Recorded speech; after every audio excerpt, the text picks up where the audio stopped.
Halo warga ngeluh semua, selamat datang di cerita sepulang kerja.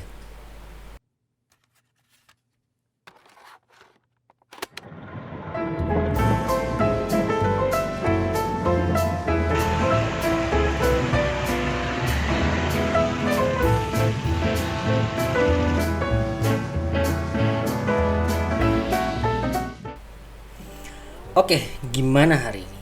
Apakah kalian baik-baik aja atau banyak hal aneh atau kejadian baru yang kalian temuin di kerjaan, di kampus, di sekolah, di jalan dan lain sebagainya macamnya? Atau kalian menemukan berbagai macam masalah hari ini? Sama kalau gitu, sama gue.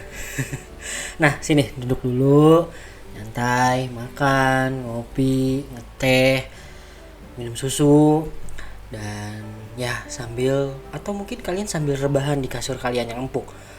Saking empuknya, kayak nggak berasa tidur di kasur. Kalau itu kasur gue yang dulu ya. Jadi dari ujung atas sampai ujung bawah tuh, ujung pala sampai ujung kaki tuh lepek banget tuh, kalau ditidurin tuh udah kayak tenggelam dah lu di lautan.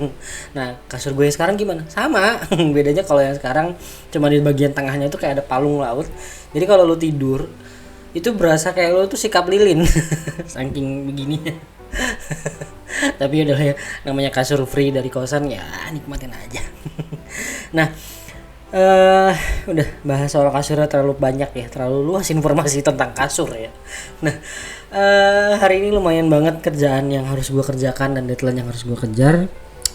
Karena teman gue, partner gue kerja itu cuti, jadi gue harus nge-backup kerjaan dia juga. Dan kayak biasa gue pulang dari kantor ke kosan itu sekitar 10-15 menit. Itu motoran dan ditemani macet-macetan.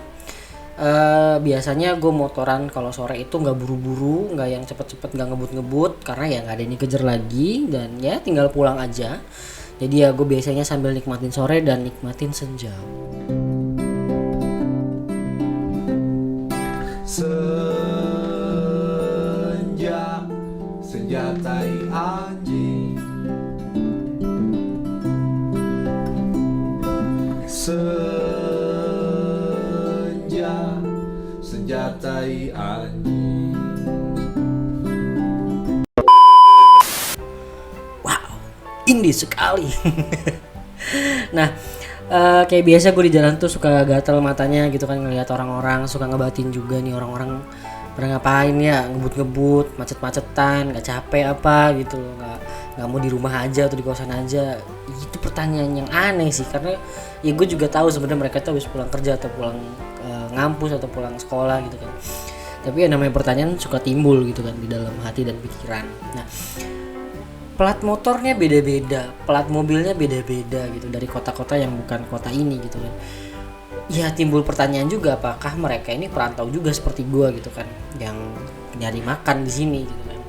Nah, di video sebelumnya itu gue sempet nyinggung tentang merantau, nggak banyak, sedikit.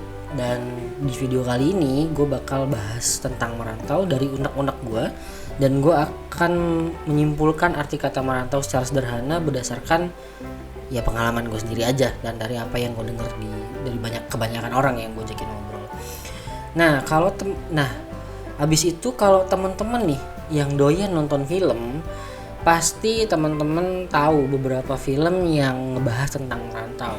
Kayak di tahun 2009 itu ada film karyanya Gareth Evans, itu judulnya Merantau. Abis itu di 2009 ada film lagi karya Riri Riza, itu judulnya Sang Pemimpi. Kalau nggak salah Sang Pemimpi ini lanjutan sequel dari Laskar Pelangi. Kayaknya kalau nggak salah ya, teman-teman bisa komen juga kalau ini bener atau salah ya. Sang Pemimpi itu lanjutan sequel dari karya Laskar Pelangi. Habis itu di 2013 ada film dari Iva Isfansyah. Ya, Iva Isfansyah itu judulnya Nine Summer 10 Autumns. Nah, masih banyak lagi film-film lainnya. Dan kali ini gue gak mau bahas filmnya karena itu terlalu jauh ranahnya dari gue. Dan gue hanya akan bahas tentang unek-unek gue di kata-kata merantau itu sendiri. Nah, banyak banget alasan tentang merantau. Ya, beragam, macam-macam, dan ya artinya itu beda-beda lah gitu. Dan alasan mereka merantau juga pasti beda-beda. Dan menurut teman-teman semua, apa sih arti kata merantau? tulis di kolom komentar ya. Oke, mungkin sebelum gue masuk ke unek-uneknya, gue sempat riset kecil lah, riset sederhana lah yang nggak terlalu berlebihan, nggak terlalu dalam juga. Jadi gue mendapatkan data dari web datagoodstats.id. Sumber mereka itu dari data statistik migrasi Indonesia via BPS yang dikeluarkan pada bulan Juli tahun 2023. Itu 5 tahun ke belakang ya, dari 2003 berarti 2017 ya, 2017 pokoknya 5 tahun ke belakang deh, dari 2023. Nah, jumlah total migran resign yang masuk ke Pulau Jawa itu cukup besar banget dan gue rada amazed juga. Dan Jawa Tengah itu menempati peringkat pertama loh, daripada Sumatera, Sulawesi, dan NTB. Nah, jadi bentuk datanya seperti ini. Di peringkat pertama itu ada Jawa Tengah dengan jumlah yang masuk sebesar 778.524 jiwa. Kemudian di peringkat kedua itu ada Jawa Barat dengan jumlah data sebanyak 716.469 jiwa. Di peringkat ketiga diduduki oleh Jawa Timur dengan jumlah 364.354 jiwa. Terus di peringkat 4 itu ada Banten sebesar 240.986 jiwa, dan di peringkat kelima itu ada DKI Jakarta. DKI Jakarta peringkat kelima loh, dengan banyaknya yang masuk itu 212.457 jiwa. Dan di peringkat di peringkat ketujuh itu ada Daerah Istimewa Yogyakarta dengan besar data 178.885 jiwa. Sebenarnya di peringkat ke-6 itu ada, tapi bukan Jawa, itu di Sumatera Utara. Nah, itu baru 5 tahun aja.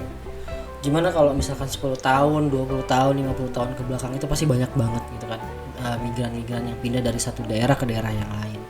Nah, tapi kali ini gue gak bakal bahas datanya lebih detail karena cukup tricky juga, cukup riskan juga. Takutnya ada misinformasi dan riset gue mungkin masih kurang mateng gitu kan.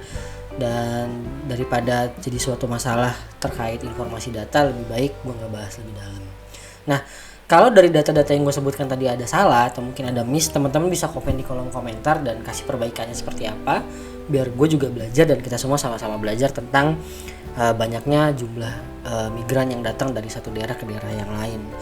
Nah, lanjut lagi, buat gue merantau itu adalah sesuatu yang lumrah, sesuatu yang gak asing lagi, dan ya semua dari kita pasti akan merantau pada waktunya, tinggal tunggu waktu aja kapan gitu kan.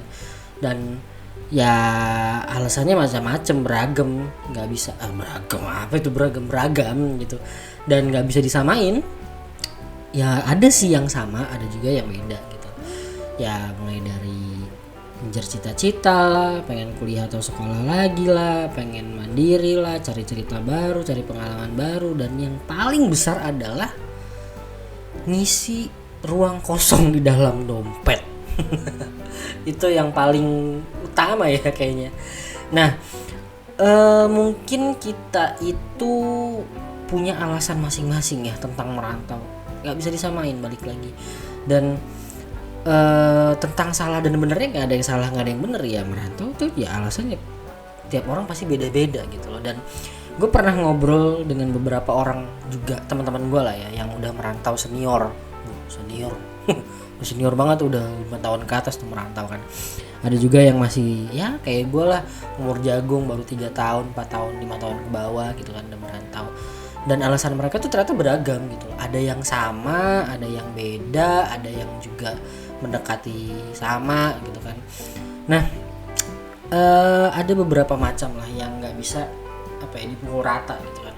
Dan ada beberapa juga yang akhirnya gue rangkum, yaitu alasan mereka adalah pengen nyari pengalaman baru, terus cita-cita, pengen kuliah lagi atau sekolah lagi, bosan sama kampung halaman, susah cari kerja di kampung halaman, terus nyari tantangan baru, pengen mandiri, mendewasakan diri, mencari jati diri, dan bahkan FOMO, ikut-ikutan temen tuh ada satu dua lah. Terus ada juga yang alasannya biar dilihat keren gitu di sosial media, wah gue merantau nih. Aneh sih, tapi ada. Dan ada juga alasannya yang kabur dari rumah ya. Ya ada juga yang alasannya patah hati.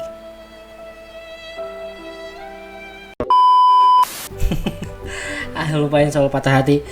Ada aja hidup. Nah kita lanjut lagi bahwa dari sampel-sampel yang gue sebutin tadi itu beragam tuh. Jadi beda-beda, kadang ada yang sama juga. Ya menurut gue sebuah alasan itu datang di awal dan pasti harus ada alasan itu kenapa gitu. Meskipun gak harus ada ya, tapi setidaknya adalah sedikit alasan kenapa kita mau cabut ke kota yang lain gitu kan. Nah alasan tuh cuman sebagai pemicu di awal biasanya, tapi ada faktor-faktor lain di belakang itu yang baik itu internal maupun eksternal yang menguatkan akhirnya dia mau merantau ataupun keluar dari kota asalnya. Nah biasanya setelah alasan itu datang nih berkubung di kepala kita, muncul namanya keraguan. Nah overthinking nih, pikiran-pikiran overthinking ya macam-macam lah gitu kan. Ya kita nggak bisa sama ratakan. Dan gue juga dulu ketika gue mau berangkat mau ngerantau, setelah alasan gue kuat, ada aja tuh ketika gue mau matengin keputusan gue pikiran-pikiran overthinking yang datang gitu kan. Ya macam-macam lah gitu loh ya. Contohnya kayak pertanyaan-pertanyaan seperti ini, gimana ya gue di kota yang baru, gue bisa sukses nggak ya, gue bisa berhasil nggak ya, gue bisa hidup nggak ya, gue bisa berjuang dan survive nggak ya. Terus kalau gue gagal, apakah orang tua gue dan keluarga gue akan menerima gue lagi, dan apakah gue juga bisa mendapatkan pekerjaan di kota itu, karena di kota gue susah nih dapat kerjaan. Nah gue nggak tahu teman-teman mikirin itu juga atau enggak. Kalau kalian memikirkan hal yang sama atau kalian punya pertanyaan lain, tulis di kolom komentar biar kita sama-sama tahu juga. Nah banyak lagi lah pikiran-pikiran overthinking yang datang di kepala gue saat itu. Ditambah gue adalah tipikal orang yang cukup nggak terplanning banget sih, cuman sukanya nge-planning lah gitu, suka buat planning untuk beberapa hal yang apalagi hal-hal besar gitu ya. Dan terkadang ketika gue nge-planning dan gagal planning gue, biasanya gue mentok nih dan gue nggak tahu harus ngapain ya. Jalan satu-satunya adalah gue keluar dan mencari wadah yang baru untuk gue berkembang gitu kan. Nah ya meskipun itu bukan satu-satunya escape point, tapi ya kalau udah mentok ya mau gimana lagi gitu. Lu mau nggak mau cari wadah baru untuk ya lu berkembang lebih baik lagi gitu kan. Nah banyaklah alasan-alasan yang mungkin berbeda ya gitu. Nah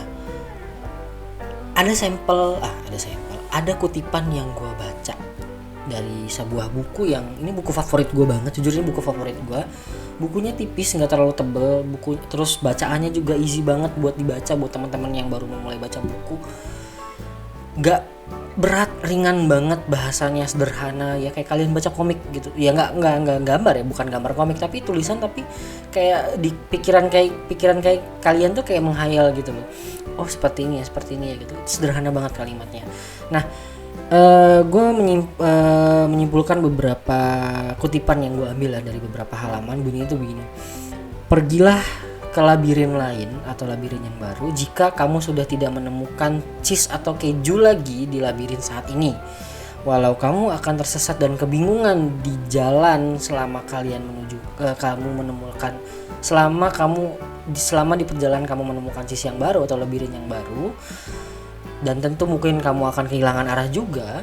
Yakin aja bahwa kamu tidak akan kehilangan arah, tidak akan jatuh, tidak akan sakit, dan tidak akan mati di sepanjang perjalananmu menuju labirin yang baru atau cheese yang baru. Kenapa harus cheese dan keju? Nah, jadi di buku ini arti kata cheese dan keju itu sendiri adalah cita-cita, keinginan, rasa puas manusia, tujuan, goals dan lain sebagainya macamnya, atau garis finish. Nah buku ini itu tipis banget, warnanya kuning bukunya. Kalau teman-teman pernah baca dan nemu di Gramet, judul bukunya itu Who Moved My Cheese. Nah ini bukunya enak banget buat kalian baca. Mungkin kalian bisa nyari dan bisa baca bukunya, jadi motivasi buat kalian juga. Buku ini karangan Mas Spencer Johnson. Mas bro, untung gak dipanggil Akang. Nah sebenarnya bukan buku ini aja yang ngebawa gue akhirnya merantau, enggak. Masih banyak alasan lainnya yang ya bisa gue jelasin tapi cukup panjang banget. Nah, salah satunya adalah gue susah banget nyari kerja di kota asal gue karena ya SDM yang banyak banget nyari kerja di sana, terus lapangan pekerjaan yang tidak terlalu luas, terutama di bidang IT yang pengen gue cari, dan ya persaingan cukup ketat, terutama dengan orang-orang yang punya link ke dalam. Nah seperti itulah, akhirnya gue cabut. Nah setelah semua ketakutan itu gue lawan dan rasa khawatir itu gue kuatkan, ya akhirnya gue ngerantau, gue cabut dari kota asal gue ke kota yang baru di Jogja. Dan menurut gue sebuah penolakan atau rasa khawatir atau overthinking itu wajar di sebuah pemikiran manusia ya, karena untuk dia ketika dia akan menemukan hal yang baru atau menuju hal yang baru, karena itu kayaknya human nature, sifat dasar manusia ya, sifat alami manusia yang memang ada di setiap orang gitu loh. Meskipun kalian adalah orang yang optimis dan orang yang pede gitu kan, pasti ada meskipun sedikit gitu loh persentasenya, dan wajar, lumrah, karena ya kita nggak tahu gitu loh apa yang akan kita temuin di depan gitu kan. Nah nggak salah dan juga nggak harus kita overthinking kan terlalu berlebihan, tapi ya yang penting kita jalanin aja. Kalau gue waktu itu mikirnya gitu ya. Nah akhirnya gue banyak menyesuaikan. Jadi setelah semuanya mateng, banyak banget nih lika-liku yang datang nih 3 bulan 2 bulan pertama nih. Ada aja hal-hal baru, entah itu masalah, entah itu hal-hal yang excited, entah itu hal yang positif juga. Ya gue amazed gitu, gue juga excited untuk menghadapi hal-hal tersebut, tapi ya kaget juga gitu loh, karena banyak penyesuaian yang harus gue lakukan ya, kayak makanan, terus orang-orang baru, budaya baru, tata krama dan lain sebagainya macamnya ya, yang mungkin di kota gue yang lama nggak terlalu seperti itu gitu loh. Nah itu harus gue bisa kendalikan saat itu, kalau nggak ya meledak-meledak, akhirnya malah nanti kacau dan gak karu-karuan.